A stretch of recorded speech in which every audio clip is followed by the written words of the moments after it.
Hey yo, it's me P and I'm back with another video. Welcome to my holiday recipe series.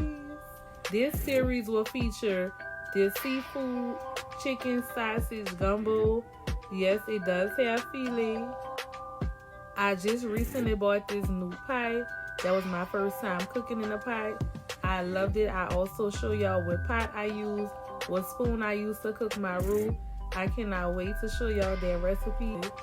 This series will also feature my bell pepper dressing, stuffed with ground meat, crab meat, shrimp, I will also be posting my old school baked macaroni and cheese. That came out nice and creamy, full of cheese, just how everyone likes it, as well as my brown sugar ham and my sweet potato pie recipe. So if you want to try any of these for Christmas, come back to my channel.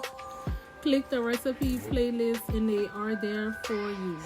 If this is sometime 2025-26, then you might have to scroll back and look through them, but they are definitely there. Let's get into today's recipe, which is the bell pepper dressing. We always start off by chopping our fresh seasoning, the Holy Trinity, bell peppers, celery, onion, garlic, green onion, and you throw out your fresh shrimp and you start sauteing everything. This is a really easy recipe.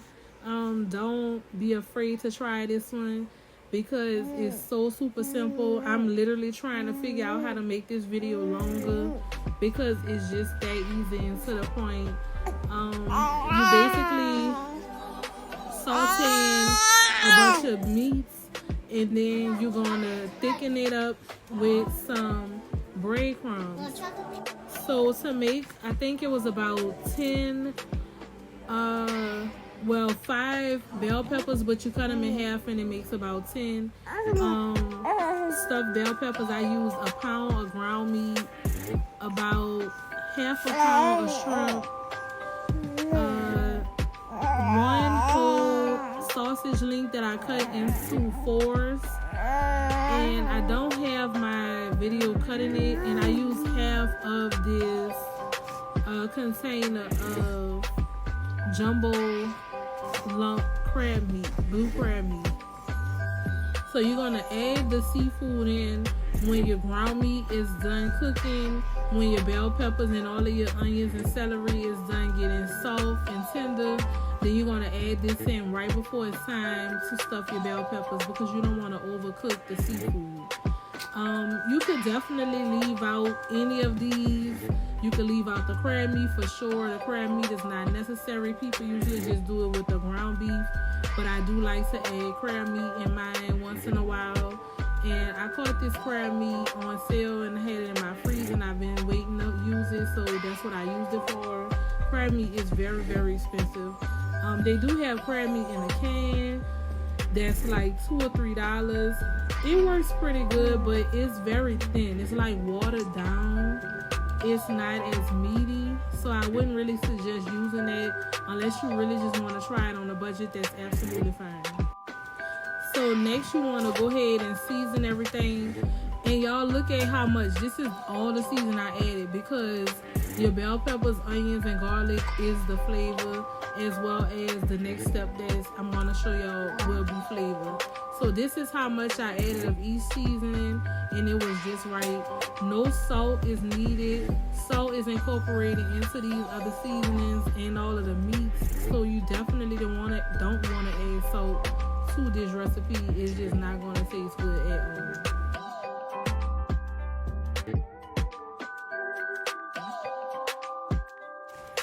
So I have something called a shrimp stock. I showed y'all this in the gumbo recipe. If you didn't watch that video, you should want to go and check that out. This is the seafood gumbo. I'm just showing y'all how I added it to that pie.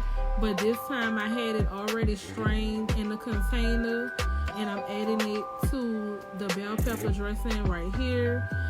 One mistake I made that I realized watching this, I should have mixed it up because it had settled and I could see a lot of flavor at the bottom of that container, but it still was good.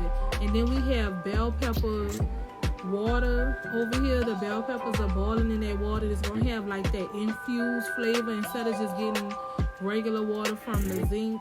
That's warm bell pepper water and warm shrimp stock water to moisten up our dressing. Before we go and add the seasoned breadcrumbs. You can make breadcrumbs at home. You can do it however you used to seeing it being done. But this is the breadcrumbs that I like to use. And every time you add something to your pie, you just want to take your time and mix everything, fold it in real good. Make sure it's spread out. Make sure you don't have any dry spots, any clumps of breadcrumbs. And in case you need more moisture, or if it's too moist, you need to add more breadcrumbs. This is the time that you do that.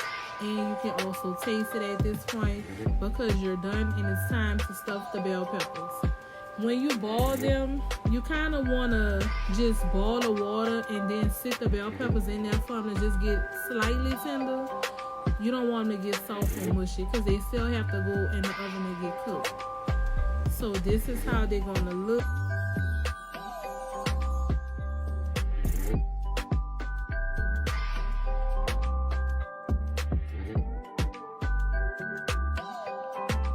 And you just take them one by one and stuff your bell pepper dressing into your bell pepper. You can also just sit this dressing in a pan and bake it and eat it like that. You can stuff this into a turkey, chicken, you could use this all kind of ways. But this is a stuffed bell pepper and it's really good. Y'all can see I'm making little bowls because my kids want to try it. It came out very, very good, y'all. This is a nice, flavorful dish to have on the side for the holidays. I hope y'all try it at home. After this step, you just sprinkle some breadcrumbs on top. You can put a little paprika, a little cayenne pepper if you want. Add a little water to the bottom of the pan. Bake them in the oven for about 20 minutes. Take them out, and this is how they look the next day.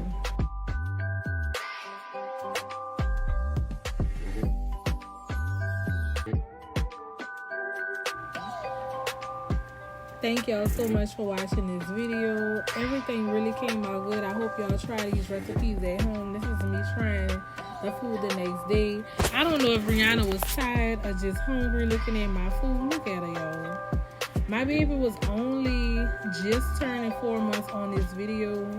I do not recommend feeding your child anything. Ever since I made this clip, my baby been wanting food ever since.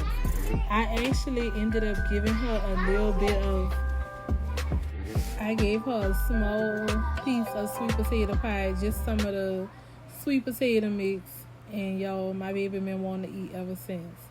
But she went straight to sleep after I gave her that little bit too. But y'all, everything came out so good, from the ham, the bell pepper dressing, the macaroni, the gumbo.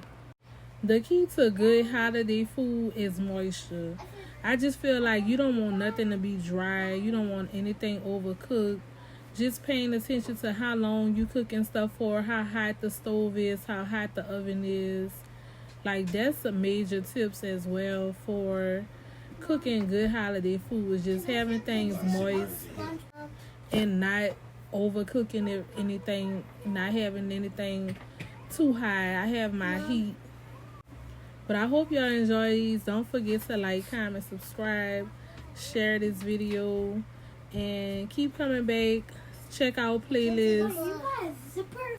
And just have a happy holiday. Merry Christmas. See y'all in the next video. Bye.